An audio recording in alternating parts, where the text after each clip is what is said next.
Այսինքն ես արևմուտքի վրա եմ հույս դնում, որ արևմուտքը պիտի ադրբեջանությունը զսպի։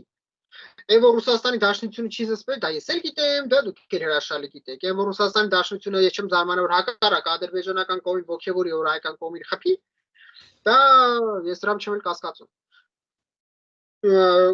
Բանը տեսանք 2023 թվականին ադրբեջանությունը լայնամասշտաբ ռազմական գործողություն անցավ Լեռնային Ղարաբաղում։ Մի հատ ռուս խաղապահ տեղից չի շարժվել։ Չի եղել տենց բան։ Բայց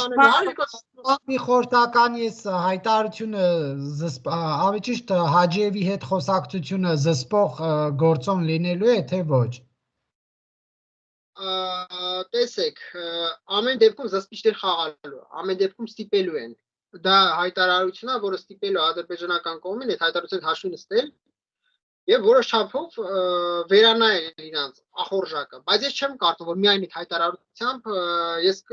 կարծում եմ, որպեսզի իրոք զսպաշապ լինի ադրբեջանցի համար, հայկական կողմը ավելի լուրջ աջակցություն ստանա Ամերիկայի Միացյալ Նահանգների կողմից, ավելի լուրջ աջակցություն ստանա։